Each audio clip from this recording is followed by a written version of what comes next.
another episode of the Zeelicious cooking series. In this video, we're going to be doing something slightly different, and I'm going to be sharing with you 10 habits of highly effective people.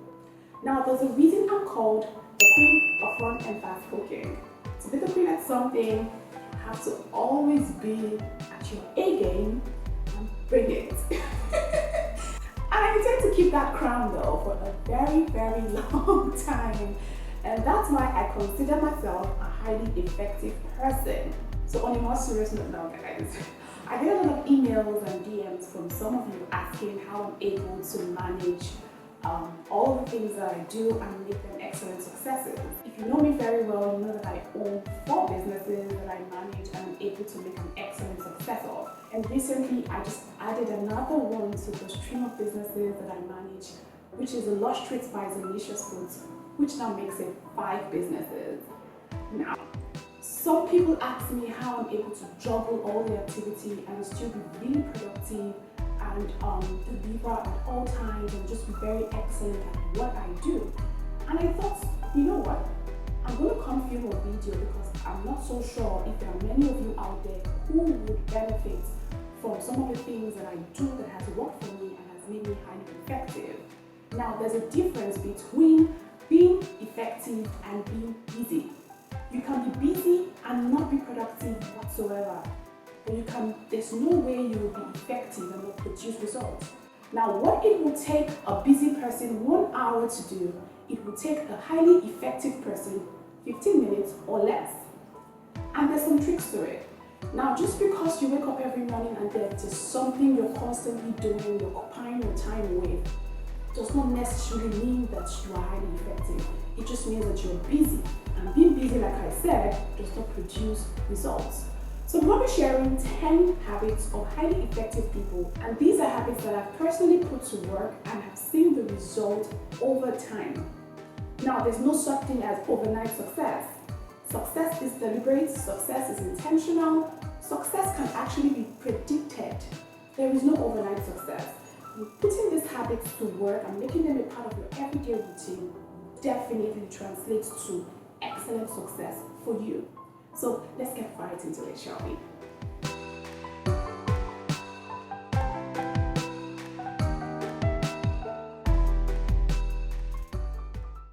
So the very first thing on my list is find your life's purpose. Now, finding your life's purpose is one of the most important things that you can ever do to yourself, because finding your life's purpose actually makes life worth living, and it gives you all of the direction that you need to go through your life every day. There's so many people who do not know what they're on this earth to do. First of all, you have to start by acknowledging that you are on this earth to fulfill a purpose. You have a maker, a creator who sent you to the earth to fulfill something. You're not a speck in the universe. There's a reason you were born. What's that reason? You need to sit yourself down and ask yourself, why am I here? What am I doing on the earth? Am I just supposed to be here to occupy space and just fill up matter? Am I supposed to be here to just exist, to breathe in oxygen and take out carbon dioxide? Am I supposed to be here to just wake up every morning and just live aimlessly and just go about and do every and anything? What's your life's purpose? What have you been called to do as a person? The easiest way to find your life's purpose is to look inside. Now, most of the times, what your life's purpose is the tiniest things that we usually always ignore. So when you look inside, there's something that you love to do. Everyone has been blessed with a gift. Everyone has been blessed with a passion. Everyone has been blessed with a desire. Sometimes that desire doesn't always translate into something that looks like something you can actually do to create something out of your life. But trust me, that thing that burns within you every day, no matter how minute it is, pay attention to it. That may just be your life's purpose. For me, I would say this. When I was starting out as a young girl, I knew that I loved to cook. I made my first meal at the age of 12. I loved it. I'm excited about cooking. But for me, I thought cooking was just something I was going to do for my family, to just enjoy my lovely cooking and all of that. Little did I know that God had a totally different plan for my life. I never envisioned having a culinary career. I never saw myself as a culinary expert. I never saw myself doing anything food professionally. But now look at me. When I paid attention to the call, when I paid attention to that desire and the passion that was burning inside of me, I let everything else go. I had a well-paying job, like I had a 9-to-5 job that was paying me really well. I had to quit because the passion inside me was yelling and calling for me to give it attention. And so I had to give it attention. And that's how I discovered it. When I first started, I didn't even know where I was headed or where I was going, what direction I was going to go in. But I just knew that this is something that I was called to do. And from taking the action, obeying that call, obeying that passion, and taking the action, I have found myself with loads and loads of amazing opportunities. Like this cooking has opened many doors that I never imagined would have opened for me if I didn't pay attention to the passion. So most of the time, your passion is that something inside of you that is just telling you, like just whispering to you, I need you to develop me. This is me, and this is what I want you to do with the world. And I want you to please pay me attention. That tiny voice inside, that tiny thing that burns up fire in you, what is it? Now, that thing you do may not be your ultimate purpose. It may just be something you do that now leads you to your purpose. But by doing that thing and making life for others beautiful and adding value, you now discover your true purpose. So what's your purpose? What's your purpose? It's like someone who starts a journey but doesn't know where he's going or doesn't know where he's even coming from. So you have to know where you're going, where you're headed, before you can even decide how you are going to get there. So find your life's purpose. If peradventure you do not know how to find your life's purpose, the very first thing you can do is first acknowledge that you were sent to this world to accomplish something. The second thing you need to do is go and ask the person who sent you. And ultimately, the person who sent you to this earth is God. So if you don't know what it is, if you've searched inward and you don't know what it is, just go and say a prayer in your room and ask God to help you identify your life's purpose. Because if you do not identify your life's purpose, you will just be living on the earth aimlessly. And we don't want you aimless in the world, please. We want you useful, okay? The second thing on my list is discover yourself. Now, finding your life's purpose is different from discovering yourself. Now, discovering yourself requires you to pay attention to yourself, to who you are. So discovering yourself can mean finding out things about yourself that makes you who you are every day. For example, for me, I have discovered that I am an early morning person. I like to wake up very early in the morning to start my day, and I usually start my day at 4:30 in the morning most times. And by 12 p.m., I find that I'm already very tired and want to be done for the day when it comes to work or activities. And so figuring out that I'm an early morning person has helped me make better decisions when it comes to planning and organizing my life. You discovering yourself can also be how you relate with other people, how you talk with them, how you are able to vibe with people, how you are able to work as a team. So just discover who you are, discover how you talk. What's the tone of your voice? What's your personality like? Are you an introvert? Are you an extrovert? Are you the social person, or are you the person who just likes to be on their own? Do you love to read? How do you love to learn? Are you a visual person, or are you a person who loves to read? Do you rather want to watch stuff to learn something? So you need to ask yourself, who am I really? Like, what are the things that I like? What are the things that makes me tick? What are the things that makes me do what I do or behave the way I behave? So you have to find yourself. Who are you? Ask yourself, who are you? Who you are, sorry. Who you are, who are you? You get the point, right? So just look inside you and ask all of these questions. What do I like? What are my dislikes? And you have to be very truthful to yourself. I tell people, lie to everyone else, but never lie to yourself. Okay? If you lie to yourself, you are only nothing but a fool. And that's the outright truth. I'm sorry for being blunt, but it's the truth. Never, ever, ever lie to yourself. Make sure, if you don't take anything else from this video, make sure you take that. Never lie to yourself. Okay? The third thing I put down on my list is do everything that you do with a sense of purpose. Now, this is connected to the very first point of discovering your life's purpose. Now, do everything with a sense of purpose. Stop doing things because other people are doing it. Stop doing things because your friends are doing it. Stop doing things because that's what is in trend. Do everything that you do with a sense of purpose. Even to the food that you eat. Why are you eating that food at that time? Ask yourself that question. So every decision that you make has to have a purpose that it's fulfilling. If you're giving a gift, what's your purpose or your reason for giving that gift? If you're taking a course, an exam, you want to better yourself at something, what's your purpose for taking that exam? If you make a new friend, what's your purpose for having that friend? If you want to go into a relationship with a man or a woman, what's your purpose for wanting to be in the relationship? Do you want to be in a relationship just because everyone else is being in a relationship or everyone else just is doing it? Or you want to do it to actually fulfill to make you feel fulfilled? Why do you do what you do? My advice is do everything with a sense of purpose.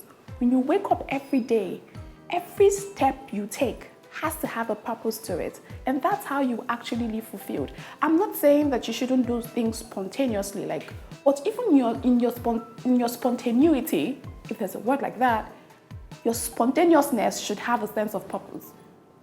Even when you decide to just wake up, get up and do something, it should actually be fulfilling something and adding value to someone or even yourself.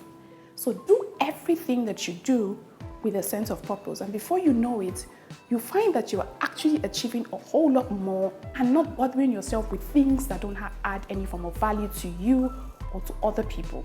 And then because adding value to other people actually makes you feel fulfilled. And that's the truth. So do everything with a sense of purpose, okay? The fourth habit of a highly effective person is effective people set realistic goals. So after finding your purpose for life, why you were born, how do you go about achieving it? So your goal can be a long-term goal or a short-term goal. A long-term goal can be a 10-year goal, a 5-year goal, a 1-year goal, a 6-month goal, a 3-month goal. I want to achieve this in 3 months. I want to achieve this in 6 months. I want to do this in 1 year. Whenever you're setting a goal, make sure that your goal is realistic as possible. So a person's goal may be, I want to make 1 million naira this year. Ask yourself, do you actually have the capacity as you are as a person to make 1 million naira? Do you have what it takes to make 1 million naira? Do you have the resources? Do you have the knowledge? Do you have the skill to make 1 million naira? If you don't, then please change that goal and reduce it to maybe a 50,000 naira goal, because that's what you have currently can help you achieve. And guess what? When you have reduced the goal to a realistic goal, right, and you are able to achieve it, the next year you know, oh, I set a goal, I achieved it. Okay, this means that I can set a higher goal. Now, when you set a higher goal, you now have to work towards achieving that higher goal that you have set. So realistic goal means looking around you with the resources that you have and setting a goal that can actually help you achieve whatever it is that you want to achieve. So you have to be very realistic.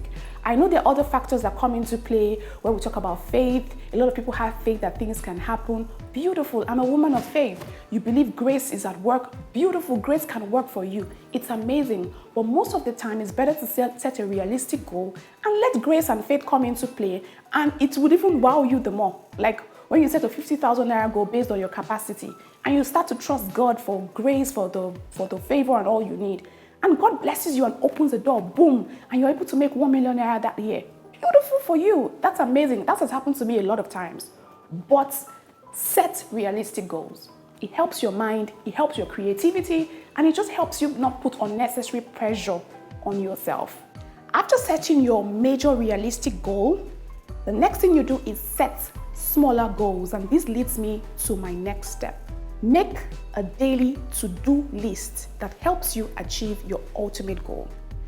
Now, it's better for you to set a big goal than set smaller goals. Your smaller goals are now your daily to-dos, the breakdown of what you can do every day to achieve the bigger goal that you have set. It's easier to look at the steps in front of you rather than looking at the entire building, because when you look at the entire building, your heart may fail you. You're like, how am I supposed to climb to the top of this building? It's quite high and you might get discouraged. So ignore the building. Ignore that major goal that you have set. Rather, look in front of you at the first step you need to take to climb. And when you look at the first step, you climb the first step, you see the second one, you climb the second one, you see the third one, you climb the third one. Before you know it, you are at the top of the building. And you're like, how did I get here? By focusing on your smaller goals. So every day, set a goal for yourself that can help you achieve what you need to achieve ultimately. Now, for your smaller goals, for your everyday to-dos, do not jam-pack things. Don't put so much things, don't clog your everyday with activity. And that's where being effective over being busy comes into play. You don't always have to be working every time. Sometimes relax. Sometimes your to-do list can just have 2 things on it. But when you're done with those 2 things, you have thoroughly executed those things. And by the time you're done, you're even proud of yourself, like, wow, I accomplished this today. I'm excited about this. Don't clog your day with activity. You would burn out easily. You would get tired easily. I had to learn that the very hard way. And ever since I learned it and I learned to slow down, my guy, I'm not even sure what to call you guys now. Like, I've seen a magnificent change in my productivity level. So set realistic everyday to-dos and don't clog up your day. And by doing things every day that helps you achieve your ultimate goal, you find that you are more productive, and then you even have time to do the things that truly matter. I'm going to talk about that tip very soon, but ensure that your everyday to-do list is not all clogged up. Work in order of priority. What needs my attention the most and what needs my attention the least? Work your way from the most to the least. That's how you have a successful day every day. Create a to-do list. And I would advise that you write your to-do list the night before the day. So don't start writing your to-do on the morning of that day, because that's ample time you can use to do something else. So before you go to bed, you can put it down on your phone. This is what I intend to achieve today. This is what I intend to achieve today. And the next day you go about your business and do what you have to do. Okay? So as always, we may have to break this video into 2 parts so that it's not so elongated and you guys get bored along the way. So we'll continue the second part in another video, which we'll upload very soon. So watch out for that, okay? Thank you guys. Take care.